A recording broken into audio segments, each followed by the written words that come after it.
দেখেন, পোল্যান্ডে ফ্রিতে আপনাকে সাইকেল দিবে কাজ করার জন্য। এই ভিডিওটা সম্পূর্ণ দেখবেন, আশা করি বুঝতে পারবেন। যারা কিনা ফুড ডেলিভারির কাজে আগ্রহী বা ফুড ডেলিভারি করতে চান বিভিন্ন দেশ থেকে এসে পোল্যান্ডে, আমি এর আগে গাড়ি দিয়ে কত টাকা ইনকাম করা যায় এবং সুযোগ সুবিধাগুলো কী কী আমি কিন্তু একটা ভিডিওতে তুলে ধরছি। তো আজকে আপনাদেরকে দেখাবো কিভাবে আপনারা ফ্রিতে এ সমস্ত ইলেকট্রিক সাইকেল নিয়ে আপনারা ফুড ডেলিভারি করবেন।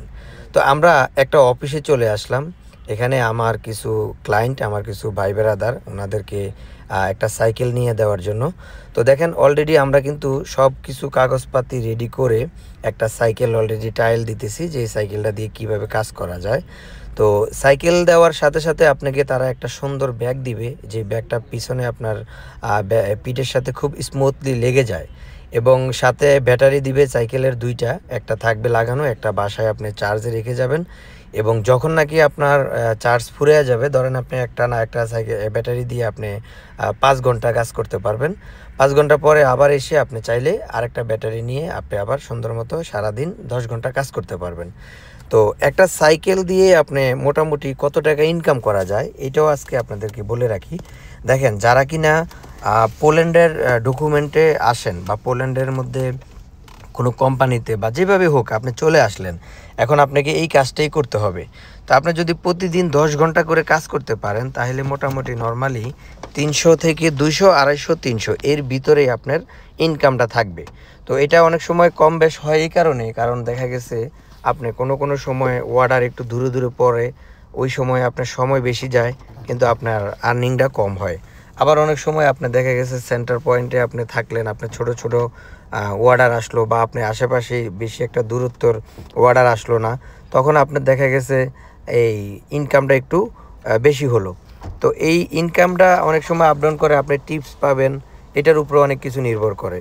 তো যাই হোক, সাইকেল দিয়ে আপনাকে কাজ করতে গেলে আপনার কি কি লাগবে?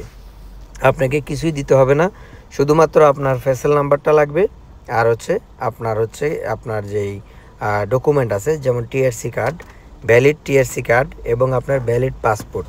এই তিনটা জিনিস আপনি দিয়ে করতে পারবেন।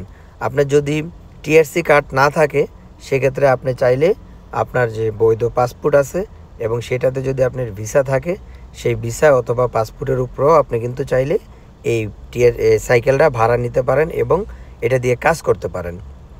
তো এবার আসি ভাড়া কত টাকা আপনার? এই সাইকেলটা দিয়ে যদি আপনি কাজ করেন, তাহলে আপনাকে প্রতি সপ্তাহে পোল্যান্ডের টাকায় 100 জুলুতি আপনাকে দিতে হবে। এটা হচ্ছে ইলেকট্রিক সাইকেলের ভাড়া। আবার এটার মধ্যে আপনার পাওয়ার বেশি, মানে আর একটু বড় গেটআপ বেশি ভালো, ওইটা নিতে গেলে আপনার দেখা গেছে 120 থেকে 150 টাকা পর্যন্ত ভাড়া আসতে পারে। তো এটা সাইকেলের উপরে ডিপেন্ড করবে আপনি কোন ধরনের সাইকেল নিতেছেন। হ্যাঁ, ব্যাটারি ব্যাকআপের উপরে ডিপেন্ড করে। তো যেগুলো ব্যাটারি অ্যাম্পিয়ার বেশি, সেগুলো হচ্ছে ভাড়াও একটু বেশি হয়। তো এখানে অনেক ধরনের সাইকেল আছে, আপনারা চাইলে আপনাদের পছন্দ মতো আপনারা নিতে পারেন। সাইকেলের সাথে ওনারা আপনাকে একটা ব্যাগ দিবে, আর হচ্ছে মোবাইল হোল্ডার, যেটা মোবাইল কাভার, যেটা আপনি সাইকেলের সাথে লাগিয়ে রাখবেন, সেটা দিবেন। আপনার সকল ডকুমেন্ট রেডি হওয়ার পরে ওনারা আপনাকে 1 থেকে 2 দিনের ভিতরেই আপনার সাইকেল দিয়ে দিবে এবং আপনি কাজ শুরু করে দিতে পারেন। তো কাজ শুরু করতে গেলে আপনাকে অন্য একটা কোম্পানি থেকে আপনার আইডি খুলতে হবে, যেমন আপনার গ্লোবো, তারপরে আছে আপনার এই অ্যাভালন, হ্যাঁ, তারপরে সিটি ডাইভ, এই সমস্ত জায়গা থেকে আপনাকে আগে আইডি খুলতে হবে। আইডি খোলার পরেই আপনি এখানে কাজ করতে পারবেন। ধন্যবাদ সবাইকে, ভালো থাকবেন। পোল্যান্ডে যারা আছেন ভিডিওটা বেশি বেশি শেয়ার করবেন।